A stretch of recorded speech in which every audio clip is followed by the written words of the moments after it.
So Scream 6 is in theaters 14 months after Scream 5 was released.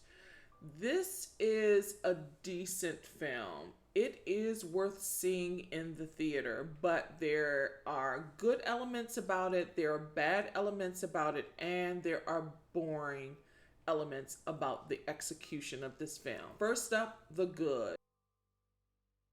I think the pacing of the first and second acts were good. The kills, especially the first two kills, were very good. I mean, they really stepped up their game and didn't shy away from how gritty and gruesome the kills were. And that opening scene is really spine tingling, and it was refreshing to see how they incorporated what could possibly happen today in these modern times. They incorporated the threat of even dating. I think that was very delicious to see. So those first few kills were unpredictable, and I think they were really juicy. They did a great job. I think Jenna Ortega and Melissa Barrera did a fantastic job as the protagonist of this film, and the journey that they take us on was very entertaining. The threat felt real based on their performances. I think that they did a great job showing how intimidating this story could be. They just brought a certain authenticity to it. It was great seeing Hayden Panettiere back, and of course Courtney Cox. I think it was just great to see them back on screen in this film. I did like Hayden Panettiere reviving her character. The thing is that she has this youthful effervescence about her, that the role she played, which was more mature, it just felt unrealistic. And then also with Courtney Cox, it felt forced. It didn't feel natural that she was to be in New York at this time, dealing with this. It didn't feel real. Was Sydney missed?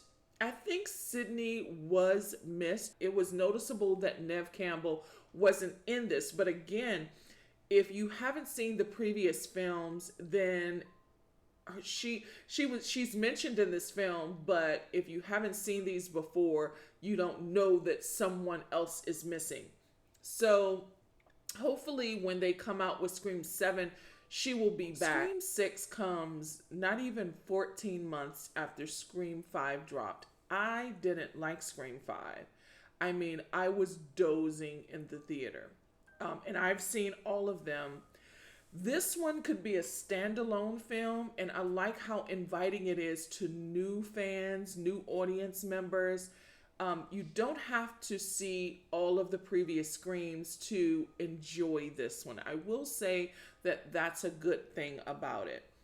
You could watch this as a standalone because it does get into explaining what's going on without being condescending, if that makes any sense. So it tells you that it's going to use these tropes, and it uses the tropes of horror films very well. And so that's why I think this could be enjoyed by people who are not necessarily fans of horror films, and those who have not seen the previous film. Another great thing was the music. The music really did sell me on the tension. It really built up the tension and helped the world seem authentic, even though most of these formulaic story beats felt overused and recycled. The beat gave it a refreshing authenticity. So I did like the score. The score was great throughout. Now let's talk about the bag. New York is supposed to be a backdrop. This is a new location for these characters, and there was so much story that they could have used New York as an additional character, which it can be as intimidating as Ghostface, but they had more interior shots than they did exterior shots. So with New York as a backdrop, I think they missed an opportunity to, especially in this era of New York, I think they missed a huge opportunity to include it as another character. The beginning of the film does utilize parts of New York, but the rest of the film just didn't include. It felt like she was, I mean, this could have been filmed in any city, really. And I think from the trailer, New York was supposed to be more included in the story, and it just did it. They didn't capitalize off using New York as a backdrop. There were too many interior shots and too few exterior shots. If you're in New York, especially from the trailer, it just seemed like New York was going to be that extra character. And so I think they just didn't use enough of New York to make it feel like they were in New York. Since there are so many interior shots, they could have been anywhere. They really could have been anywhere. The thing about Scream as a franchise is they do explain the tropes. Now, in this particular one, they don't over explain it in a condescending way. That said, it was predictable who was behind the Ghostface mask early on. They add humor to the dialogue as they're expressing the tropes that are going to follow. It's as if it's a fourth wall, that they're breaking the fourth wall, explaining the tropes. But again, it's not in a condescending way, but they do tell you what's going to happen, which gives the audience a chance to follow along on this journey, knowing what's going to happen and still being frightened. I think they do a good job as a whole franchise. I think they do a good job explaining the tropes without being condescending. Predictability can be really fun because it keeps your mind engaged as you're going on the hero's journey with the protagonist. I get that. It does feel inclusive, but for this one, you knew almost immediately where it was going. You knew who was behind the Ghostface mask. Now, that said, the kills make it interesting because they just don't pull back from killing. Like, they show you everything, you feel it. They also make it funny. It could be comical at times how they kill, but they just don't shy away from showing you exactly what's happening on screen, even though you know who's behind the mask. It's very predictable in that way. So that was the bad.